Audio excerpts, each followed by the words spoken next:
I've got some workers coming in tomorrow. Where the hell are they from again? Yugoslavia, Commandant. I've got to make room.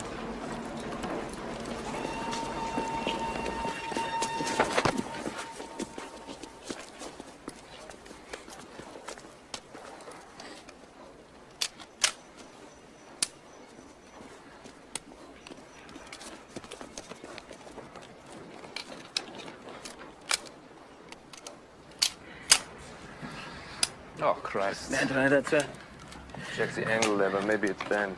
No. When you click it was the angle lever, it's the pin. Maybe it's the pin. Maybe the pin shaft is come on. greasy. What did I just say? Yeah.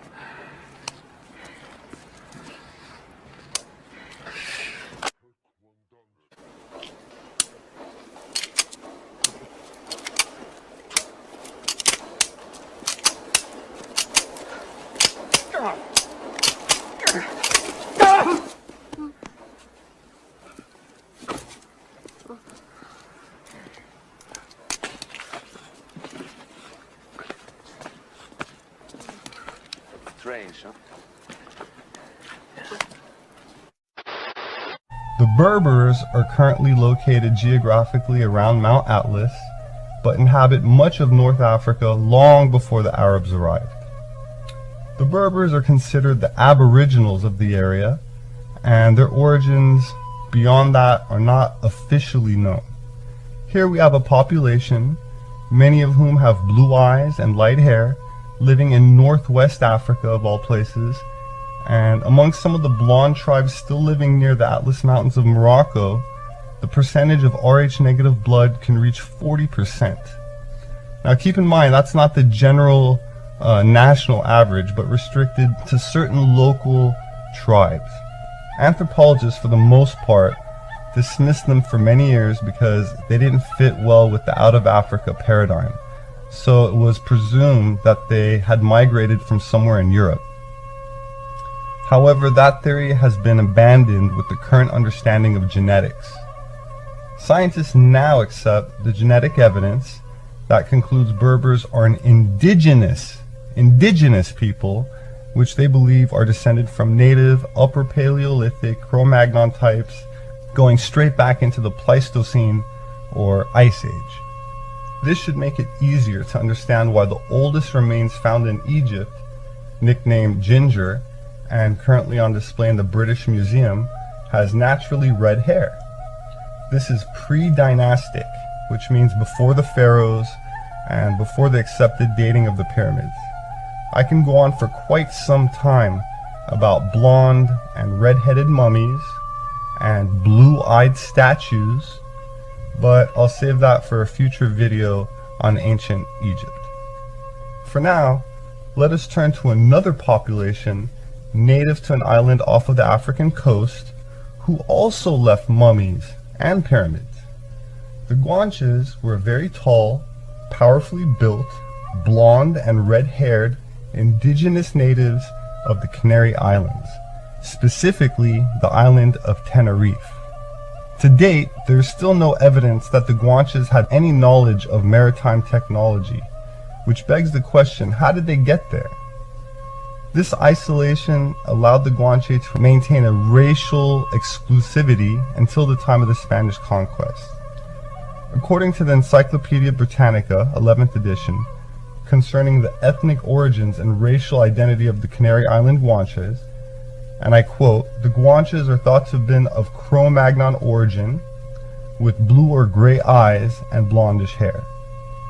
Madame Blavatsky, foundress of the Theosophical Society, points out that the genetic relations between these three populations, well over 100 years before our modern understanding of DNA, and I quote, she says, "If then the Basque and Cro-Magnon cavemen are of the same race as the Canaries Guanches, it follows that the former are also allied to the Aborigines of America.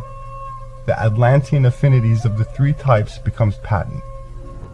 My name is Robert Sepper. I'm a formally educated anthropologist and now author, and I'd like to invite you to explore some fascinating mysteries with me, which for the most part have eluded any serious consideration in mainstream academia. When God calls a man to a special task, that man becomes the target of Satan's enmity in a special way. And so God built in a protective clause for Abraham. He said, I will curse him who curses you. What's that in modern language? What is it that curses the descendants of Abraham? What's the word we use? Anti-Semitism, that's right. So you see, God curses anti-Semitism. In other words, anti-Semitism brings a curse from God. That's God's protection of the Jewish people, and you surely have to agree they've needed it. So there's one factor, maybe that affects the life of some of you. Maybe you, or your parents, or your ancestors, have been enemies of the Jewish people. You've spoken against them, you've criticized them, you've cursed them.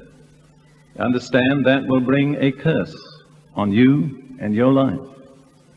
Now, I'm going to explain to you how you can get free from that curse, but that's just one example.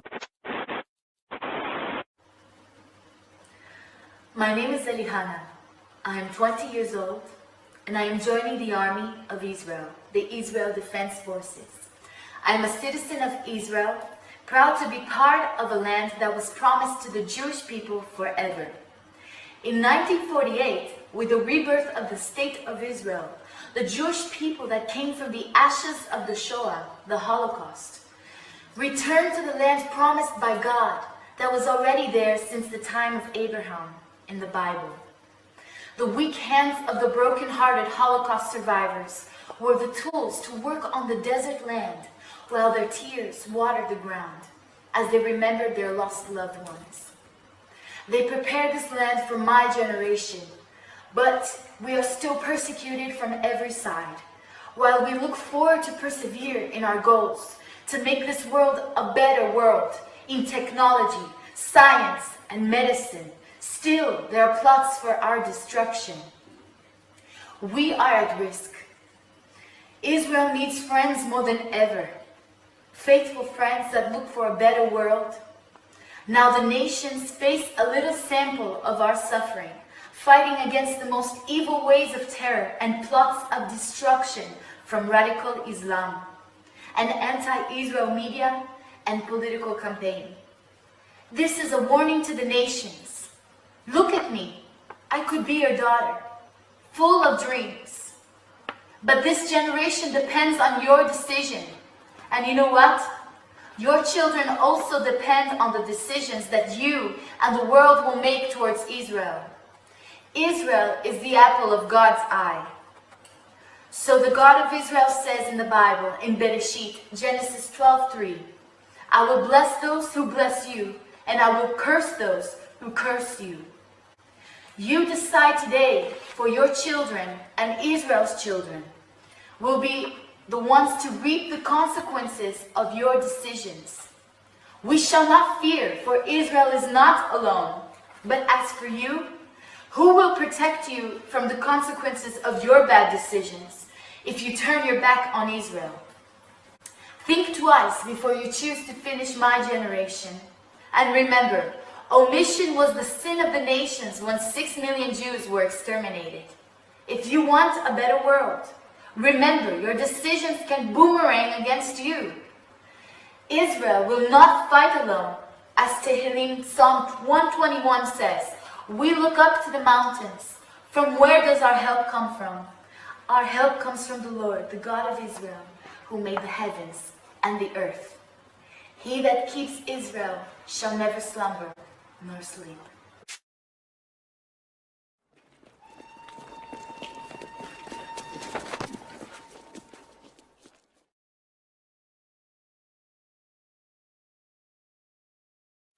These are God's chosen people that the Lord's going to use. These are just poor people who've been victimized and became lackeys of his wicked system. Better keep that in mind. But let's talk about Catholicism, and then let's call it a night. Catholicism right here, what's so interesting about them, you know, they may not have a death penalty by beheading, even though in the Dark Ages there was some of that, but it's not really big. It's burning at the stake, you'll notice more and more. So if it's not penalizing or cursing the head, what are they going to be known for? Blessing the head.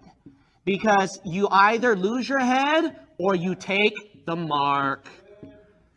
What is it in the Catholic Church that they put on your forehead? A mark. Follow this church right here, or have the Muslim cut off your head.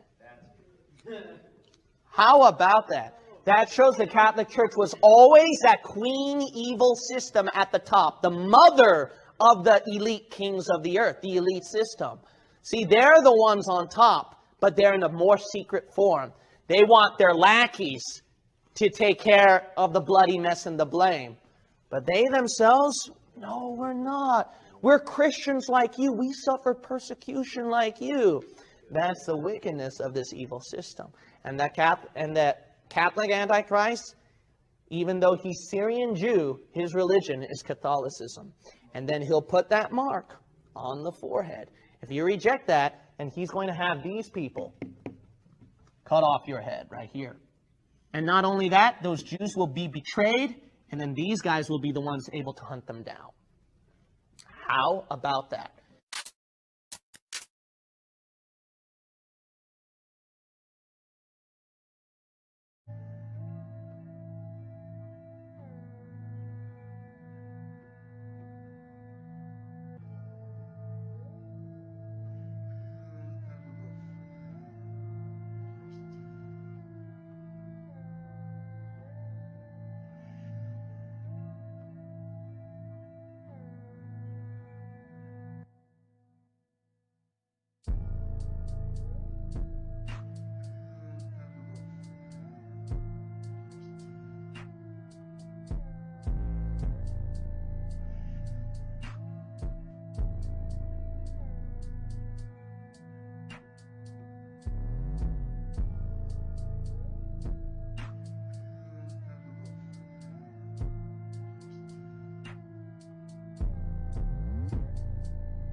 And every time I see an African in a congregation, I just preach to him. And then I spent many years in Israel, and every time there's one Jew, I just preach to that Jew.